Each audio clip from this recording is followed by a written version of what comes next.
What's new from Apple? There's the new iPhone 16 Pro, built for Apple Intelligence. And it comes with the all-new camera control, giving you an easier way to quickly access your camera tools. The new Apple Watch Series 10 has our biggest display and our thinnest design ever. And this?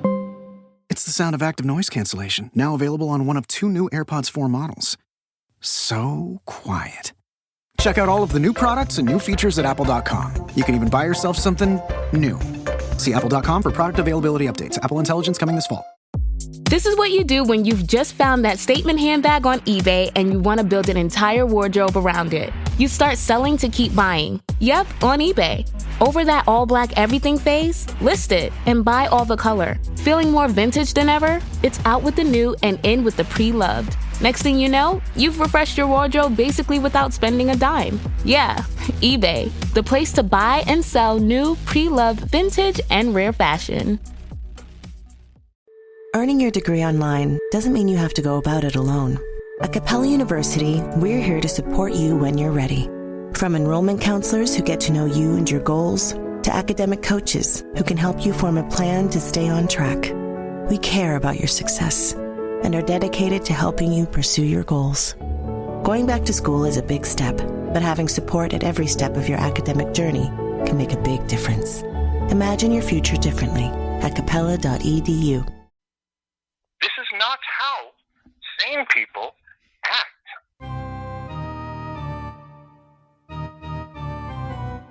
I've got diphtheria crushing my esophagus. I've got Ebola virus dripping from my nose. I've got the leprosy of the heart valves, exacerbating my impenetrable woes. I want to take my brain out and blast it with the wave, an ultrasonic, echographic, and a pulsating shave. I want a magic pill for all my ailments, the health equivalent to Citizen Kane.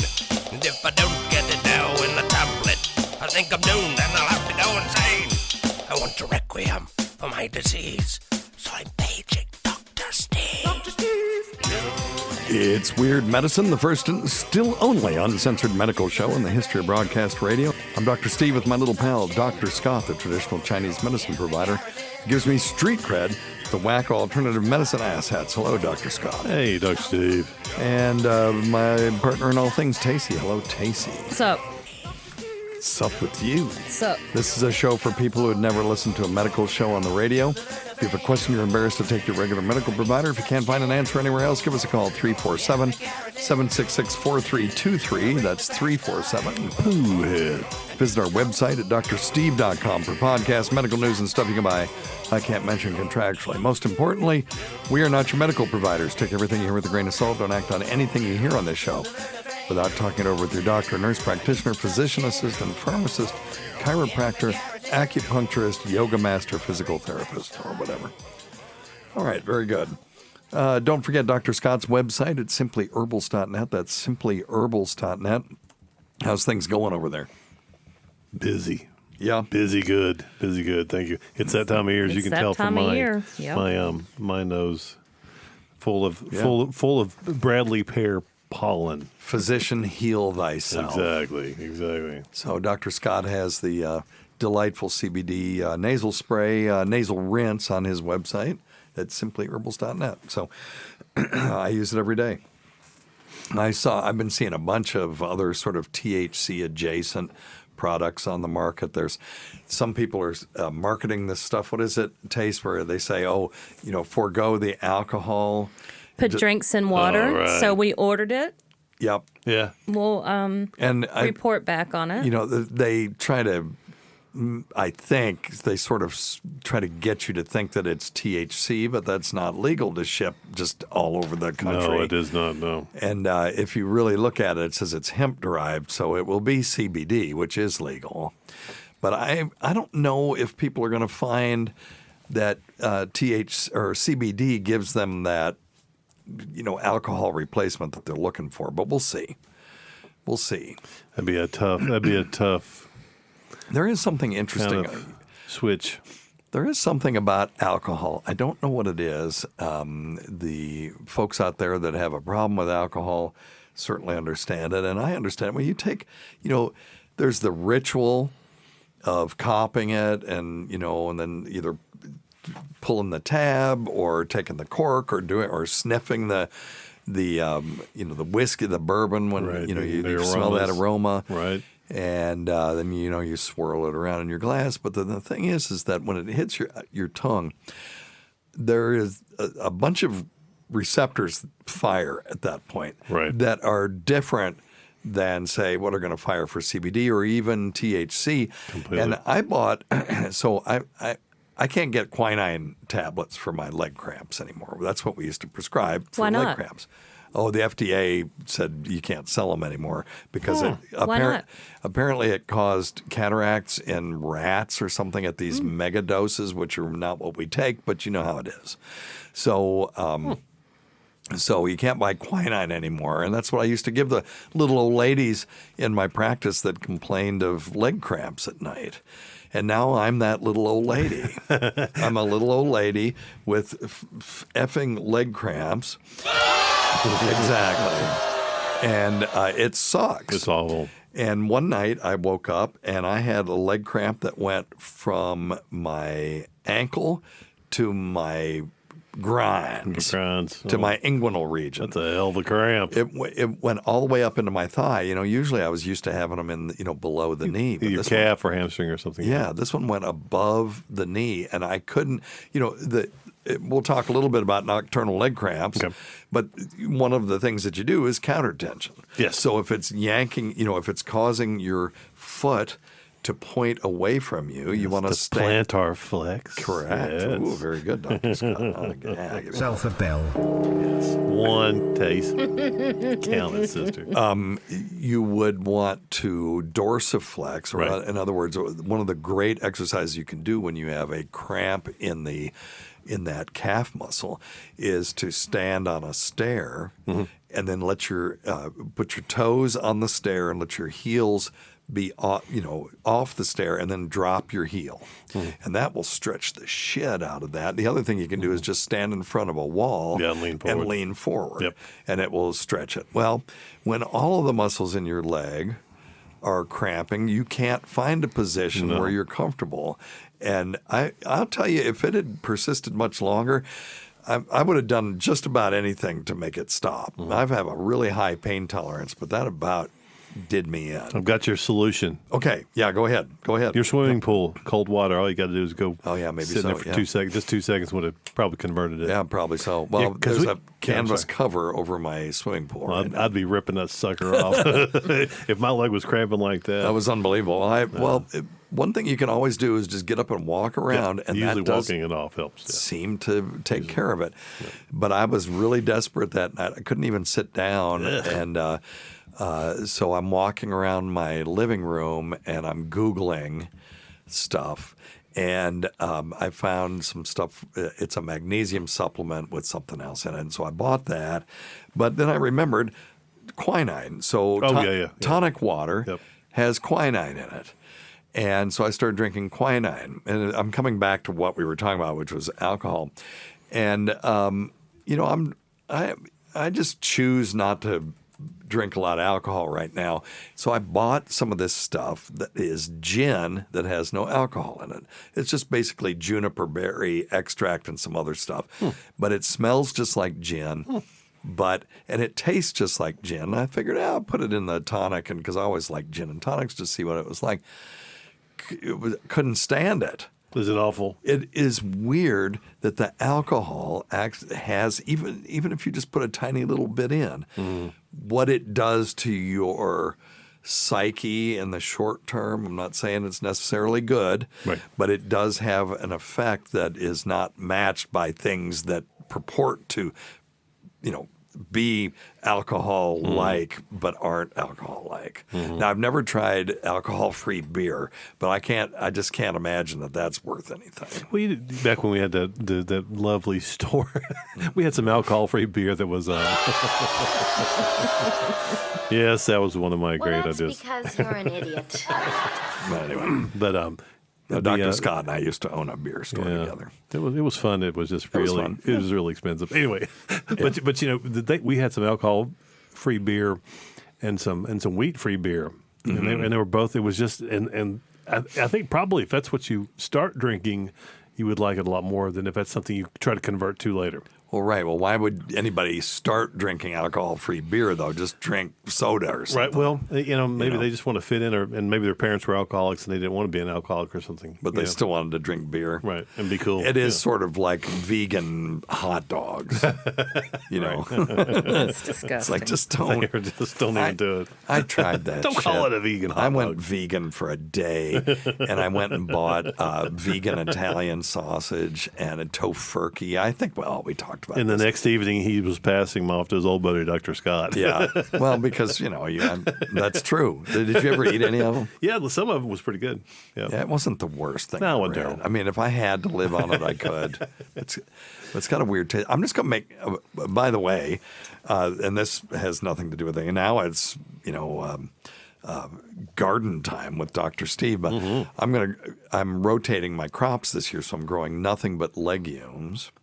And I'm going to make tofu. Oh, cool. I'm going to make my own tofu. But I learned that you can make was it Burmese tofu out of lentils, either red lentils or brown lentils. And it's not curdled the way that soy milk is. Okay. But it really looked pretty interesting. I never heard of it. I never heard of it either, but you can fry it up, and it's a lot easier to make than soybean tofu because you got to make the soy milk, then you have to curdle it, and then you have to get it compressed and all that kind of stuff. All the work. Yeah, it is a lot of work, but what am I going to do with all these soybeans? Yeah. I mean, for real. And I'm not making that fucking natto shit. Have you ever had that? No. Okay, so natto is fermented soybeans and other beans, and there are these people on this fermentation subreddit that I'm on and it just looks like someone blew their nose in a bowl of beans. Oh, wow. And Lovely. It looks unbelievably disgusting. Lovely. They had it in Shogun. Are you watching Shogun? Not yet, but I'm looking forward to it. It's really good. Yeah, I'm looking forward to it. It's really good. But they were eating natto on that, and that kind of made me laugh because the English guy, was like, "Ooh, let me try it." And he acted like he liked it, but I can't imagine that he actually did. Anyway, all right. That is funny. I want you all to check out Normal World with Dave Landau. It's on YouTube, or you can go to Blaze Media. My third installment of Ask Dr. Steve will be on there this week, and I did a topic that everyone's interested in, which is vapor lock or penis captivus. In other words, peni that get caught in other people's orifices and can't get them out because interesting. Either because of muscle tension or vacuum. Ooh. And one of the things I talked about, which is very interesting because I just do it in front of a green screen. I had to buy all this shit to do this, and so I've got this video studio next door, and so they add all of the graphics, and on this one. I swear I saw an erect penis behind me on one of these. Oh my God! I got to talk to them about that. But I talked about how my dog was caught in, having coitus with a female dog. Okay. And apparently dogs, it's very common for them to become locked together. It's actually a part of the process to enhance sperm transfer from one to the other. And it's called a canine, I can't remember the name of it. Canine, it's not slip. But anyway, all the veterinarians are yelling at the radio. But it's normal for that to happen. I remember, and I told the story about how my dog Alpo finally got laid, and he was in the backyard, and a dog in heat came through there, and he jumped on her and started boning her. And then this pack of male dogs showed up. Oh, no. They all wanted some too. Oh, no. So the female dog just takes off. She got spooked and took off, and she's dragging poor Alpo by his erect penis. Oh, poor thing. Poor Alpo. Yeah. So, if you ever feel like you'd like to trade places with your dog, maybe You know what? Maybe it's not that different. When you're having intercourse, you're getting dragged around by your genitals. Maybe it's kind of the same kind thing. of a metaphor, isn't it? Yeah. But anyway, and so they actually had video of that happening to another dog. Oh gosh! So I thought that was kind of cool. So they're very creative. There's a guy named Steve Gibbon, another guy named Sam Farr over there, and Allie Lerman, who work with Dave, that help put this thing together. Okay. I'm very, very happy that they let me do this for them. Tacie's like, when are they going to pay you? And it's like, well, we get a lot of plugs out of it, but I'm going there. That's nice. I'm going there for the eclipse, and I'm going to be their eclipse correspondent. Oh gosh! And now when is that? When's April 8th is the eclipse, and it is the great American eclipse. It starts in Southern California and works its way up to Maine.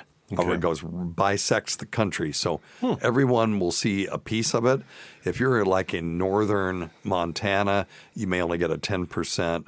But if you just are anywhere near the middle of the country, you'll either have total eclipse or near total eclipse. And so let's talk about that just for a second. Sure. Don't use exposed film. I did that before back when there was an annular eclipse back when I first moved here. I ran into radiology and grabbed some film and held it up. But the ultraviolet light can still get through that. You can look at the sun, but it's not good for your eyes. Gotcha. And it will increase the risk of retinal damage and also cataracts, which, could have had something to do with the retinal shit that went on with me back then. Oh, that's right. Yep. You just never know. But we just glimpsed at it because we didn't have anything else. If you know a welder's helmet is perfectly safe to look at the sun with. And if you have welder's glass, but you can buy right now on Amazon, you can buy eclipse glasses. Okay. So some of the people if we excerpt this segment for the podcast, they'll hear this probably after the eclipse has happened. But don't use your eclipse glasses from the eclipse from 7 years ago. They're no good anymore. So you need to get new ones. Really? Yes. Why? Because the coating on the mylar goes bad. Oh. Yeah. There you go. Now, another way to look at the eclipse, if it's not in totality. If it's in totality, you can naked eye it. It's totally fine as long as there's no part of the sun showing. Okay. But another way that you can look at the eclipse indirectly is with a pinhole. So one easy way to do that is you take a card and you stick a pinhole in it, and then you have another card. The second card should be white, and you hold it on the other side. So you've got sun, then pinhole, then card. Okay. And you can focus that pinhole onto the card, and you can see the crescent sun. Now, anything that's got holes in it, though, will work. If you have a colander that has circular holes all in it, if you hold that up during, say, when the sun is 50% covered by the moon, you will see millions of little crescents on the ground. When it gets closer to that, closer and closer to totality, even gaps in leaves will project crescents on the ground. So you can imagine what it was like in ancient days to see something like this. Having you go, what the fuck is going on? Yeah, that'd be crazy. Something is eating the sun. And if you were in the path of totality, So they were fascinated with eclipses in the ancient days, obviously, because it was just something they couldn't explain. And there's this piece of equipment called the Antikythera mechanism. Oh, my God. Here we go. Well, listen, they found this off the coast of Greece, off of an island called, there's Kythera and then Antikythera, which means it's a cross from Kythera. And it is a bronze device with a bunch of gears in it. Okay. Well, they didn't even know they could make gears like this back then. And then they counted the cogs on the the notches, whatever you call them, on the gear. Okay. And on the main gear, I think it was 280, or it's some number. This gave them the idea that this was looking at the Saros cycle, which is a cycle of eclipse, solar eclipse and lunar eclipses. Because when you have a solar eclipse, you're going to have a lunar eclipse soon thereafter because the sun and the moon are lined up. Okay. So when they had to use a lot of different techniques to try to dope out what was inside this mechanism, and what they found was an analog computer to calculate solar eclipses that predates calculus by 2,000 years or more. I don't have the exact dates on it. But Google the Antikythera mechanism. It is cool as shit. And I'll have to wax eloquent about that as I'm talking about the eclipse on TV. Oh. But anyway, check out Normal World. So I did Worst Way to Die, which, spoiler alert, is Fournier gangrene. Right. Don't Google image it. Number 2, I did one on deviated septum, and then the third one. And then the fourth one that I'm doing, which I'm going to record tonight for week after next, is on asparagus piss.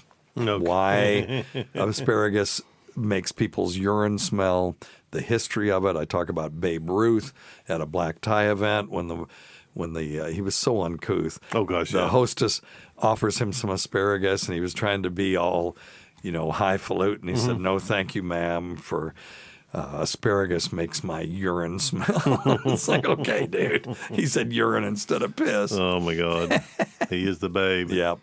But anyway, so there you go. So that's that. That's all I've got for today. I love Thank it. God. All right. There you Okay. go. Fuck yourself. It's Tacie's time of topics. A time for Tacie to discuss topics of the day. Not to be confused with Topic Time with Harrison Young, which is copyrighted by Harrison Young and Area 58 Public Access. And now, here's Tacie. Well, hello, everyone. Hello. Hello. Now for the second most boring part of the show. I have 2 stories. The first one is about an LSD-based medication for generalized anxiety disorder. No, now this isn't and how boring. it receives FDA breakthrough status. Really? Yes, the U.S. Food and Drug Administration has granted breakthrough designation to an LSD-based treatment for GAD, based on a promising top-line data from a phase 2B clinical trial. Okay. So we need to talk about what phase 2 is. Phase 1 is where you give it to about a drug to 40 people and just make sure it doesn't kill them. And, it's kind of seem like it's doing, you don't have any horrendous adverse events. Then you give it to about 300 people. That'd be about phase 2. And then phase 3 can be anywhere from 3,000 to 30,000 people when you're looking for rare events and also efficacy. Okay. And then phase 4 is post-marketing. After it's been approved, then you study the drug in wide release. And that's when you find all of the really rare side effects. So anyway, this one is in phase 2. Go ahead, Tace. Okay. In a news release, the company reports that a single oral dose of it met its key secondary endpoint, maintaining clinically and statistically significant reductions in the Hamilton Anxiety Scale. HAM-A Right. is what they call it. HAM-A is basically a validated scale to gauge people on, gauge their anxiety. We're using a different scale in our VR thing. Okay. We're using the DAS scale, but there's different scales for judging anxiety, and they're all been validated, and you can use them statistically. Yeah. Comparing with placebo at 12 weeks, a 65% clinical response versus 48% clinical remission rate. Wow. The company previously announced... Wait a minute. They're saying they had 50% clinical remission in generalized anxiety disorder? Mm-hmm. Holy shit. The company previously announced statistically significant improvement on the HAM-A compared with placebo at 4 weeks, which was the primary endpoint. I've conducted clinical research studies in psychiatry for over 2 decades, and I've seen multiple studies on many drugs under development for the treatment anxiety. That MM120 exhibited rapid and robust efficacy. Yeah. Solidly sustained for 12 weeks after a single dose is truly remarkable. What they're saying here, and when did they achieve remission? 50% of them, or 48% or whatever? 4 weeks. 4 weeks. Okay. I'm just looking at standard drugs. Less than 50% achieve remission in 5 years. Wow. That's 5 insane. years. That's insane. With standard therapy. And by standard therapy, we're talking antidepressants like duloxetine, fluoxetine, et cetera, and antipsychotic drugs like trifluoroperazine, and then benzodiazepines, Buspar, and that kind of stuff. Wow. Those of us who struggle every day to alleviate anxiety in our patients look forward to seeing results from future phase 3 trials. No shit. God, I'm so pissed at Timothy Leary about this. We should have had this 40 years ago. 40 years ago, Sandoz was making psilocybin, pharmaceutical-grade psilocybin, and they were making LSD for research purposes. And then these knuckleheads, have these quote-unquote trials where they go to a church and they take the drug with the cohort that they're following, and then start popularizing it for use at Woodstock and other places like that. And that's when the politicians went, okay, enough of this shit. Mm-hmm. And that was the end of that. And now finally we're getting some movement on psychedelic therapy in we have ketamine for depression, still off-label for ketamine, but not off-label for S-ketamine, which is one of its enantiomers, I guess. So very interesting. Yeah. Prior to treatment, they were clinically tapered and washed out from any anxiolytics. Yes, anxiolytics. Or antidepressant treatments, and did not receive any form of study-related psychotherapy for the duration of the participation in the study. So they just gave them this LSD analog. Let them go. And let them go. Wow. Wow, that's incredible. Because it's always been medication plus talk therapy has been the gold standard for anxiety. Well, go ahead. I'm sorry. Go ahead. Well, I was going to say, and what they've said, and when they're studying like psilocybins, is a lot of your response is predicated on your thought process going in. So they encourage you before you do your mushrooms or whatever, your psilocybins, to be in a happy place. To look, watch something funny. Yeah. Don't watch something that's gory or don't watch Seven. Don't watch Seven. Watch something funny. So did it say anything about that they encourage people to before they take the acid to? No, it didn't. Wow. Some more information. It says the dose that demonstrated optimal clinical activity produced a 7.7 point improvement over placebo at week 12, with a 65% clinical response rate and a 48% clinical remission rate sustained to week 12. Oh, okay. They also looked at clinical global impression severity scores and an average improvement from 4.8 to 2.2 in the 100. What's that little U thing? I used to know what that was. Microgram dose group, representing a 2-category shift from markedly ill to borderline ill at week 12. Wow. Okay. So you're looking at HAM-A and CGI-S, which is pretty big deal. Yeah. Mm-hmm. Here you go. Here's one just looking at standard drugs, comparative remission rates and tolerability of drugs for generalized anxiety disorder, systematic review and network meta-analysis, double-blind randomized controlled trials. But this predates all of this. So this is going to be things like venlafaxine and paroxetine, et cetera, Cymbaltas and Paxils, et cetera. And let's see here, for remission rate, duloxetine were superior to placebo, but the odds ratio is just 1.88 with a confidence interval of 1.47 to 2.40. So, I mean, there's decent remission rate. It doesn't say over what period of time. Let me see. Others were worse than placebo in terms of tolerability, with odds ratios ranging between 1.86 and 6.0 for lorazepam. Lorazepam, very commonly prescribed anti-anxiety drug called Ativan, and it says it was very poorly tolerated compared to placebo. 600% worse. Oh, gosh. In head-to-head comparisons, duloxetine and venlafaxine were more effective than tiagabine. Well, who cares about that? Let me see. I'm just trying to find if there's anything else. Lorazepam and quetiapine, that's Seroquel, were poorly tolerated when compared with other drugs. So, wow.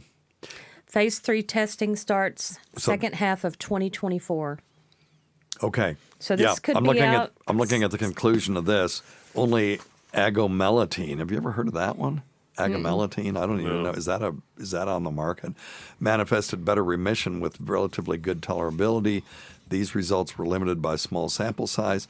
Duloxetine, a.k.a. Cymbalta, escitalopram, that's Lexapro, venlafaxine, and which is, what is that one? Effexor, paroxetine, Paxil, and quetiapine, Seroquel showed better remission, but were poorly tolerated. So, we listen. No flies on those. They are effective for some people, and they're very important drugs. But we need more than just dumping buckets of norepinephrine and serotonin in people's brains. And these psychedelics have a completely different mechanism. And, I think it's good to have some choices. That's all. I'm not necessarily pushing, everybody should be tripping balls for their anxiety. And really what we're talking about are microdosing. Microdoses, yeah. But I do think that having a choice other than an SSRI, SNRI, or an atypical antipsychotic is a good thing. Yeah, sure. That's it. Well, especially if it works that quickly and you only need like one dose. So for my hospice patients, they don't have 12 weeks to see if duloxetine's even going to work for them. Right. When I have esketamine or ketamine, will give them positive results in 3 days. Yeah. So, yeah. Jeez. Wouldn't it be nice to be able to give them the results in like 3 hours? Well, yeah. Sure. Golly, I mean, well, some people have immediate, from ketamine? improvement. Sure. Gotcha. Yeah, absolutely. Cool. Now, ketamine itself is legal to prescribe. It is still off-label for depression and anxiety, but it's being more commonly prescribed. And our compounding pharmacy has the troches here, So, anyway. All right. What else you got, Tace? Today's episode is brought to you by Angie. Angie has made it easier than ever to connect with skilled professionals to get all your jobs and projects done well. Let me tell you, there's the version of it where you try to do something at home, and then there's a version of it where you have someone help you, you watch them do it the right way, and you go, thank God I didn't try to do that myself. I have fully done things around the home that I think look good, and then a bang in the night, and I wake up to a shelf collapsing, a painting falling off the wall. I've seen it all go south. I own a home, and I can tell you, I know how much work it can take. Whether it's everyday maintenance and repairs or making dream projects a reality, it can be hard just to know where to start. But now all you need to do is Angie that and find a skilled local pro who will deliver the quality and expertise you need. Whatever your home project, big or small, indoor or outdoor, you can Angie that and connect with skilled professionals to get the project done well. Right now, one of my wish lists is I want a bike for my condo in Milwaukee, and I would love to rig it up on a pulley in the ceiling because I have one of those lofted ceilings, but I'm so scared to try that on my own. Angie has 20 years of home experience, and they've combined it with new tools to simplify the whole process. Bring them your project online or with the Angie app. Answer a few questions and Angie can handle the rest from start to finish, or help you compare quotes from multiple pros and connect instantly, which means you can take care of any home project in just a few taps. Because when it comes to getting the most out of your home, you can do this when you Angie that. Download the free Angie mobile app today or visit Angie.com. That's ANGI.com. This is what you do when you've just found that statement handbag on eBay and you want to build an entire wardrobe around it. You start selling to keep buying. Yep, on eBay. Over that all-black everything phase? List it and buy all the color. Feeling more vintage than ever? It's out with the new and in with the pre-loved. Next thing you know, you've refreshed your wardrobe basically without spending a dime. Yeah, eBay, the place to buy and sell new, pre-loved, vintage, and rare fashion. Sergeant and Mr. Smith, you're gonna love this house. Bunk beds in a closet? There's no field manual for finding the right home. But when you do, USAA Homeowners Insurance can help protect it the right way. Restrictions apply. This episode is brought to you by PNC Bank, who believes some things in life should be boring, like banking, because boring is steady, pragmatic, responsible. You don't want your bank to be cool or sexy. Sexy is for red carpets, not banks. That's why PNC Bank strives to be boring with your money, so you can be happily fulfilled with your life. PNC Bank, brilliantly boring since 1865. Brilliantly boring since 1865 is a service mark of the PNC Financial Services Group, Inc. PNC Bank, National Association, member FDIC. Discover My Self Le Parfum by YSL Beauty. The new, sensual, and warm intensity enhanced by spicy vanilla bourbon. A fragrance for a man born unapologetically himself. Myself, Yves Saint Laurent. Eli Lilly said Friday that the Food and Drug Administration has pushed back its approval decision deadline for the drug maker's experimental Alzheimer's treatment, donanemab, in a surprise move. Uh-oh. The agency plans to call a last-minute meeting of its outside advisors to further review the treatment safety and efficacy in a late-stage trial. So they're saying they're not going to approve it? Or they started to approve it, and they're not going to? They pushed back its approval. Yes, okay. So they were thinking it was going to be approved. You know, the stockholders are crapping themselves, and so are the drug reps that were hired to sell this stuff. Been there, done that. Yep. And the FDA was But expected... that's not what's important. Yeah, the FDA was expected to decide whether to greenlight the medicine by the end of the first quarter. That deadline is already delayed from an expected approval last year. That's not a good sign. No. Lilly's drug significantly slowed Alzheimer's progression in a late-stage trial, but the treatment, along with similar drugs, carries safety concerns related to brain swelling and bleeding. Yeah.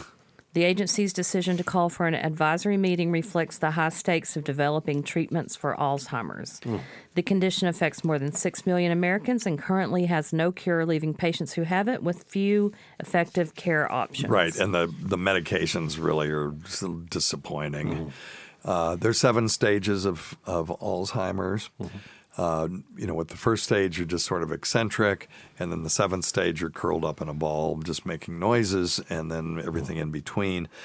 And it's sort of inexorable. Now, some of the medications will prevent progression by 6 months. Yep. And, there's the NMDA receptor antagonists like Namenda, and then there's there's some anticholinergic type medications. We were really hot there. I'm sorry. That's my fault. I had our faders a little bit screwed up. Sorry. I hope that's better. There's these anticholinergic type medications or cholinergic medications, and I'm been disappointed with those. I think once the damage is done, it's going to be very difficult to treat Alzheimer's. What we need to do is either prevent it or stop it from progressing when you get to stage 1. Because you can live with stage 1. Sure. If we caught everyone at stage 1 dementia, most of them could still work and do things. Right, drive. Yeah, I think so. Yeah, they really could. So if we could stop it or back it off right at that point, that's got to be the goal. But to do that, we sort of need to know what causes it. Yeah. And we're not 100% on board with that yet. So anyway. Maybe they need to try some low-dose microdosing. Well, I don't know. But that'd be nice if the microdosing would take away the inflammation and the... That'd be awesome. Yeah. One thing that shows maybe some promise is lion's mane mushrooms. Right. Yes, I read that. Yep. I've read some studies recently that lion's mane is a nootropic or nootropic, however you want to pronounce it, and may even regenerate lost brain cells, which would be amazing. Now, I'm not advocating that people just go out and start munching on lion's mane mushrooms, although they're very tasty and you can make crab-free crab cakes out of them because the consistency is about the same as crab meat. Okay. But I am advocating that they do some more research on this, because if they can isolate the mechanism by which this works, then they can make money off of it by dicking around with that molecule. Sure. All of the antibiotics that we have started with fungi killing bacteria. you have an agar plate and you accidentally get it contaminated with a fungus, in 19 whatever, and you notice that all around where that fungus is, there's no bacteria growing on this culture plate, and then you cut out little chunks of the agar and you put it on other plates where there are bacteria growing, and it kills them too, and then you realize, I'm onto something, and you have penicillin. Yep. I mean, that's how this happened. That's crazy. And the cephalosporins, antibiotics like Rocephin, ceftriaxone and cefepime, all those were initially discovered with fungi teaching us how to kill bacteria. So, isn't that crazy? Yeah. So wouldn't it be cool if the fungi also taught us how to fix our brains Alzheimer's, and dementia and all kinds of stuff. So the fungi are really interesting little things. Mm-hmm. Yes, they are. And so I am learning to grow reishi, cordyceps, which cordyceps is the fungus from The Last of Us, the zombie shell. Okay. Where it has adapted to take over people because, it will take over ants and change their behavior to benefit the cordyceps because they like to live off of ant larvae. Wow. So but yeah, I'm growing some of those, and those have medicinal properties as well. So I'm learning something new. Good stuff. Yeah. It also talks here about how the FDA often turns to advisory panel for advice. Yes. On whether an approved product is safe and effective, and usually follows the recommendations, but its advisors, but isn't required to. Right. And how in 2021 the FDA approved an earlier ill-fated Alzheimer's drug called Aduhelm from Biogen, despite a negative recommendation from the agency's advisory panel. Right. And then I believe I got called about that drug, didn't I, Steve? Was that the drug that... Yes, that's right. They were paying very well. And we looked it up, and I went, hell no. Right. Yeah. Wow. So anyway. Because, you would have been out of a job. Would you have been out of a job sooner if you had taken that job? I can't remember. Because Tacie's, we won't say what the drug or the company was, but she got promoted to promote a drug that never came out. And when when it doesn't get approval from the FDA, they just say, "Well, we don't need you. Wow, time to retire." Well, she seems to be handling retirement pretty well. You think so? I think so. Okay, I think so. I'm glad you think so. All right, what else you got, Do Tacie? you not think so? I'm not saying that. No, don't say that. You are saying. Stay out of it, Steve. Stay out of it. You're fine. Stay out of it. What else we got? That's all. What do you want from me? Nothing. Okay. I'm just okay. No, that's perfect. Some tasty topics. Absolutely perfect. Thank you. Give thyself a bell. Suck it, Scott. Damn. Oh, Scott gets something though. You get nothing. Oh, there you go. You lose. Good day, sir. All right. Very good. Anything else we got? Let's just take some phone calls then. Let's do that. You want to? Let's do it. Phone calls. Number one thing, don't take advice from some asshole on the radio. All right. Let's see here. This is our old buddy Ramp Salt. Ramp Salt from West Virginia, Ramp Salt. Just Google that. He's got a field with tons of ramps in it, and he dehydrates them and makes salt. And we did that last year. Stinks the house up. Our buddy DNP Carissa, her mom had a field of ramps. And yes, I dehydrated them and it stunk the whole house up. I thought it smelled good. It smelled like ramps. They're kind of oniony, like a real mild onion. And then I made ramp salt out of those. And that was a big hit. I gave that stuff away, and I think we've only got one little bit left because people wanted it. And anyway, so he does that. So check him out, West Virginia Ramp Salt. Let's hear what he's got to say. Uh-oh. Well, now after that build-up, you've got to say something. Okay, here we go. Oh, boy. Uh-oh. Uh-oh. Oh, Lord. Hey, Okay. Doc. Here we go. Hey, man. Got a question for you. Okay. I wanted to call about my girlfriend. Uh-oh.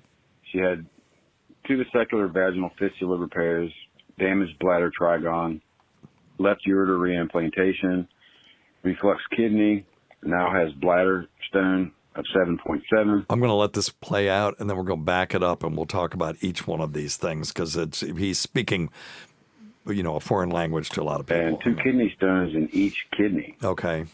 What's the best course to remove the stones? And they're wanting to do a procedure where they put a camera up her urethra to find out whether or not it's actually a bladder stone or a kidney stone. Good. And there's some question as to whether or not that's actually, real or not. Okay, so the answer to this is do whatever the hell they tell you, but you're welcome to get a second opinion. If you want to get a second opinion, go to a university center and just ask them. But let's walk through all of this, and maybe we can come up with something. But I think that this is going to be outside the scope of the show. But it's a big ask. She really had a hard time, so let's see here. She had 2 vesicular vaginal fistula repairs. Okay, so she had a vesiculovaginal fistula. So what that is a communication or a hole between the bladder and the vagina. So urine was leaking into the vagina from the bladder. Now, why did that happen? There's lots of different reasons why it can happen. He didn't give us any insight on that. But damaged bladder trigon. Okay, so the trigon of the bladder is between the two ureters? Yeah, where the ureters come in and then the urethra goes out. Yeah. So there's a triangular area there of tissue, and it can get inflamed. And when it does, if you have trigonitis, which is inflammation of that trigone, you're going to feel like you need to piss all the time. Right. So those women will feel the urgency and frequency, but they'll only pee small amounts. Kind of like a prostatitis. A little bit, yeah. Kind of. And when that happens, there is a drug that you can take called trimethoprim, and it's half of what's in Bactrim. Bactrim is the big horse pill sulfa drug. It's sulfamethoxazole and trimethoprim. But you can just take the trimethoprim and it'll calm down the trigone. Good. Left ureter reimplantation. Okay, so when they damaged her trigone, they had to take the ureter, which is the tube from the kidney into the ureter, into the bladder, and move it around and reinsert it, which is not fun. No. So it's the bladder is very muscular. You got to drill a hole through the muscle, and then you got to sew it in so that it stays and it's functional. It's hard to do.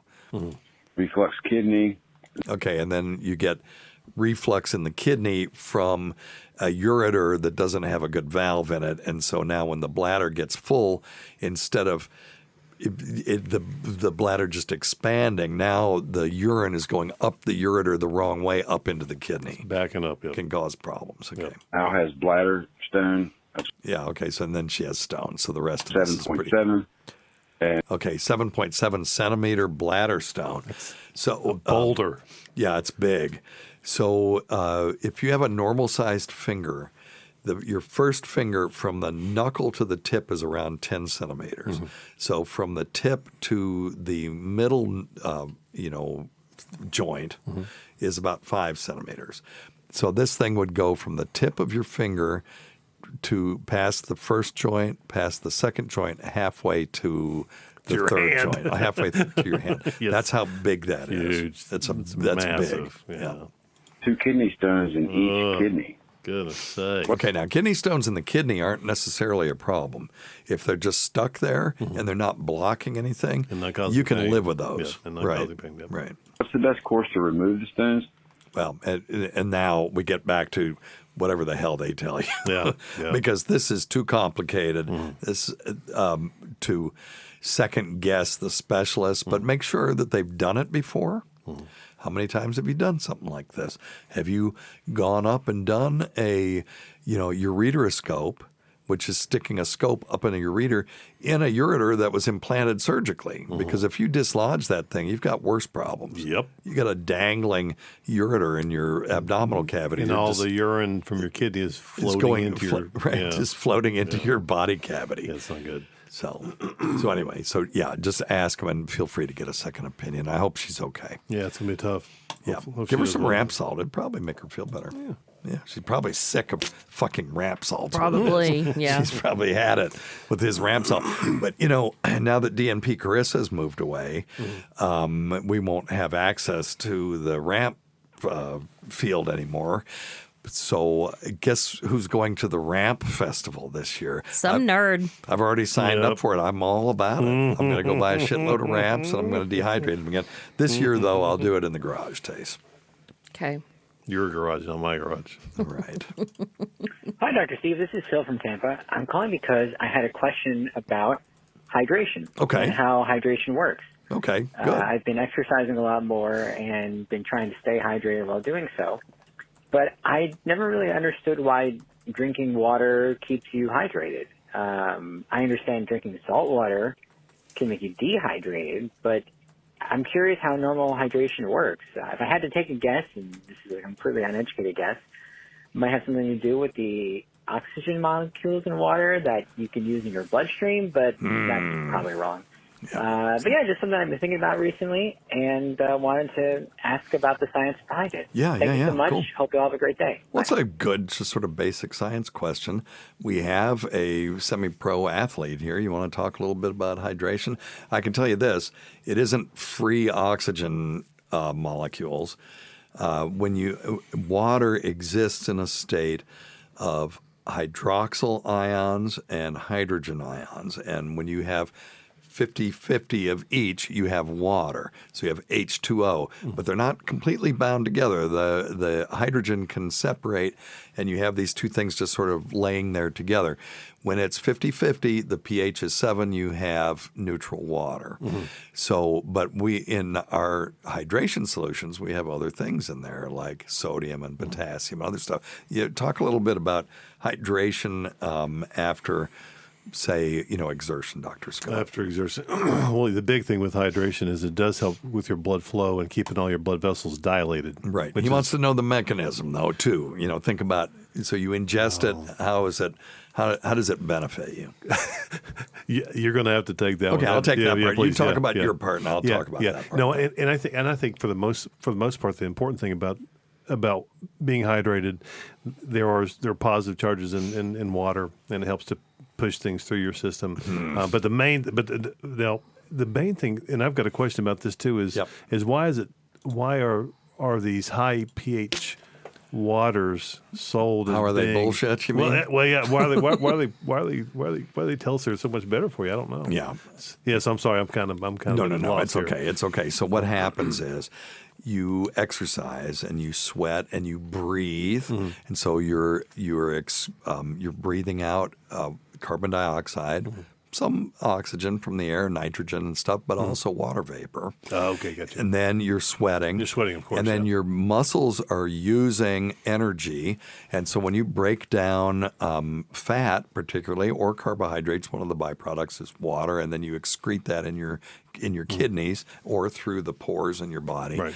And and you need to replenish that. So what happens if you don't replenish that is you get decreased blood flow to the kidneys, you get decreased blood flow to the heart, and ultimately to the brain, although the body will preferentially pump blood to the brain almost over everything else. Gotcha, if it has to pick an organ, it will pick the brain every time. Gotcha.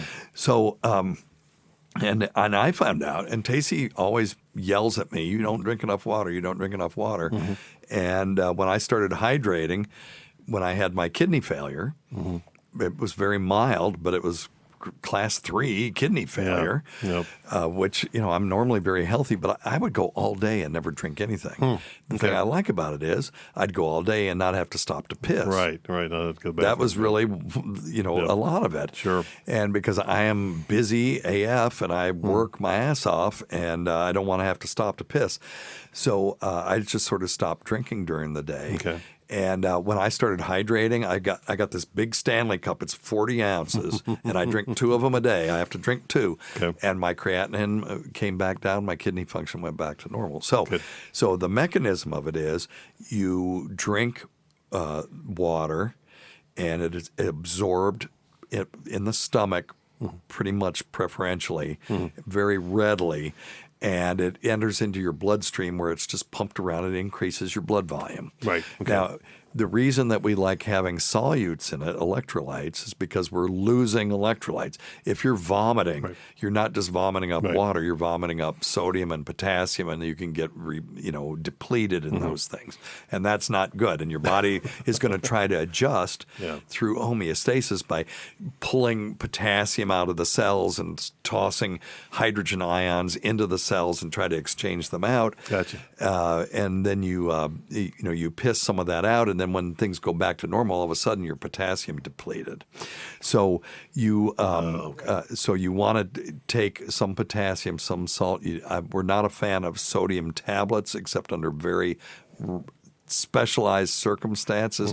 You can get an overload in sodium, and now all of a sudden your body's having to draw fluid out of places to try to dilute that sodium. So a small amount is good. I like BioLite. That's maybe my favorite rehydration solution. Gotcha. It also has, Dr. Scott will like this, has milk thistle in it. Yes. It's got a little bit of ginger in it. So Any if you're nauseated, you can drink BioLite and it'll help.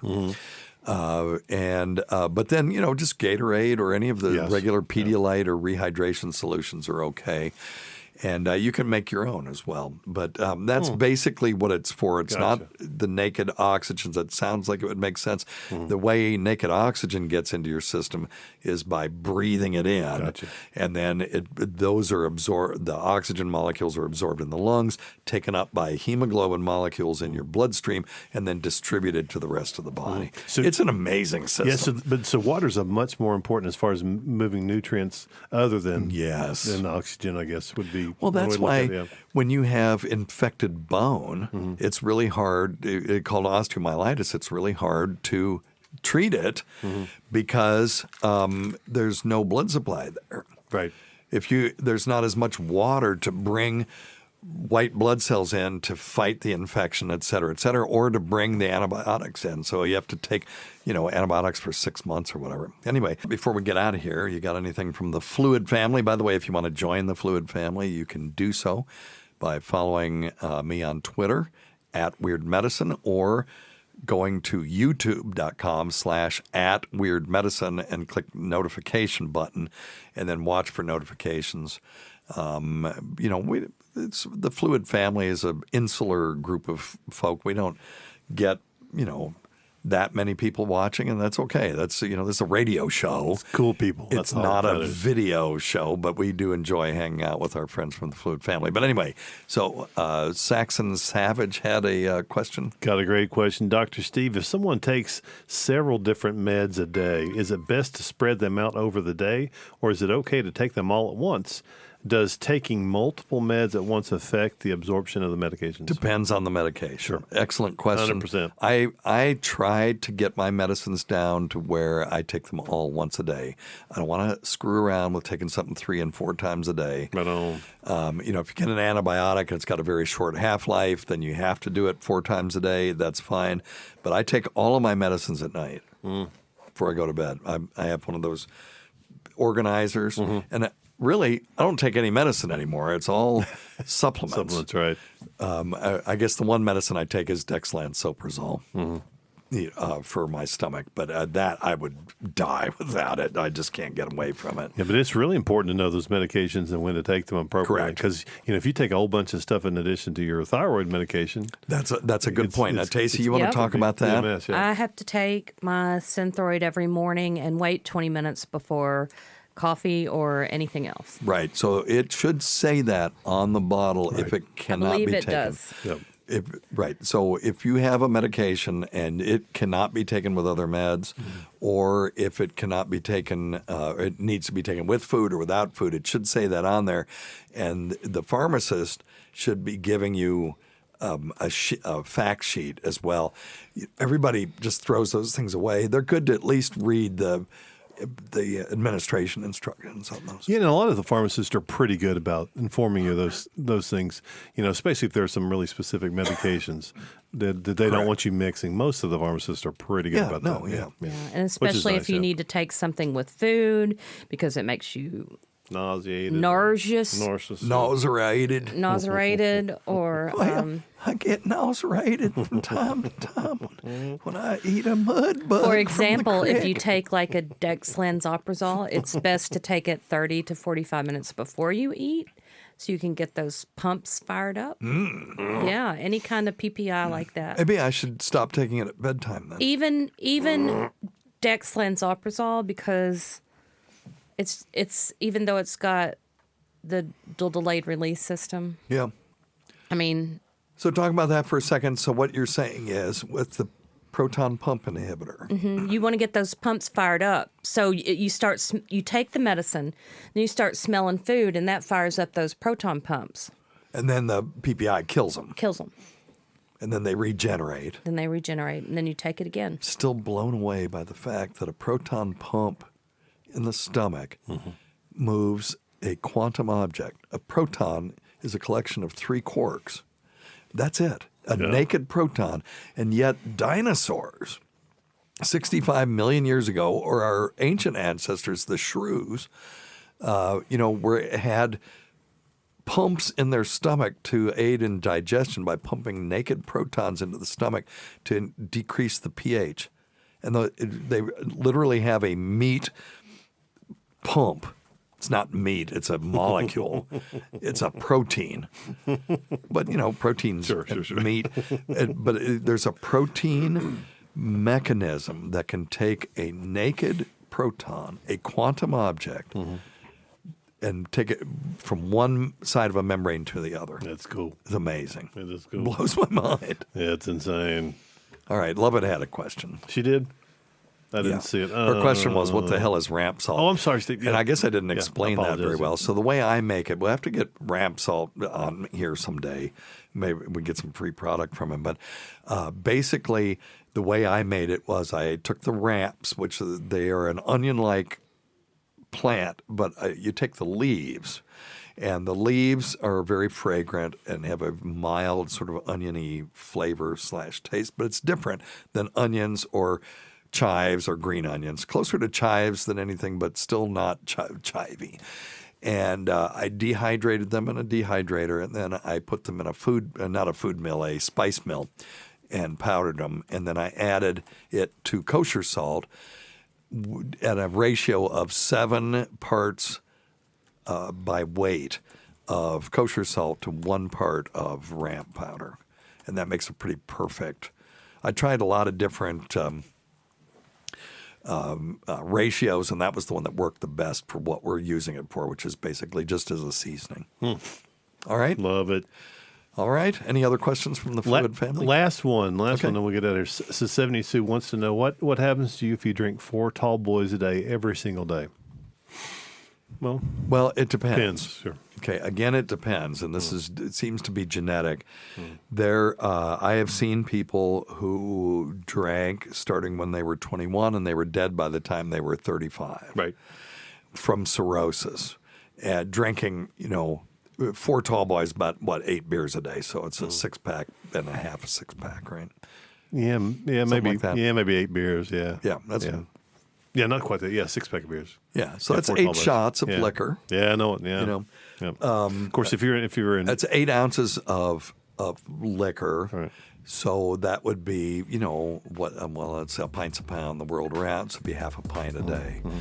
So, it's a substantial amount of alcohol to do that day in and day out. Now, there are some people that can drink a half a bottle of vodka a day. They can drink 12 beers a day. And they live until they're 100 years old. Those people, some of them live in the Ural Mountains, and it's a genetic thing. They never get sick. They live to be 100, and they never go to the doctor. It's not because of modern medicine. It's just purely genetic. And I think, Dr. Steve, don't you too think that four tall boys a day, depending on who you are, may be really good for you. If it's, was it 4 tall boys? Yeah. Okay, yeah, so that'd be 6 beers. Yeah, That's a 6-pack. But that may be something that keeps their blood thin. It may keep them, No, I'm serious. Yeah, it may not be awful, but if it's habitual, there are some people that might be beneficial for, but you don't know who those people are until the end. That's the problem. As long as you're paying attention to your liver enzymes and your heart function, kidney function, all that stuff. I'm advocating everything in moderation, including everything in moderation. Exactly. In other words, you can blow it out your ass every once in a while. Except for Myrtle. Myrtle, no moderation for Myrtle. Myrtle? Oh, you mean just a little bit of Myrtle? Well, I don't know what you're saying, Doc. Thanks, Scott. Is that a good thing? All right, guys, we'll see you. Thanks. Have a good weekend, y'all. See ya, Penny Pick. See you down the road. I don't know what you're doing over there. I see a penny pick hit up all the day. You'll have a bright, shiny penny. I tell you, back in the day, you could buy 3 penny candies for that up at Ernie's Market. Oh, God. Them days is gone. Okay. Shortly Sorry, gone. guys.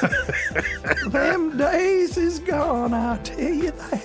Oh, my gosh. All right, let's get out of here. All right. Thanks. Always go to Dr. Scott and Tacie. Listen to our SiriusXM show on the Faction Talk channel, SiriusXM channel 103, Saturdays at 7 p.m. Eastern, Sunday at 6 p.m. Eastern. Oh, no, they were working on the Lord's Day. On demand and other times at Jim McClure's pleasure. Many thanks to our listeners whose voicemail and topic ideas make this job very easy. Go to our website at drsteve.com for schedules, podcasts, and other crap. Until next time, check your stupid nuts for lumps. Quit smoking, get off your asses, get some exercise. We'll see you in 1 week for the next edition of Weird Medicine. Thanks, everybody. Goodbye, everyone. Bye, guys. All right.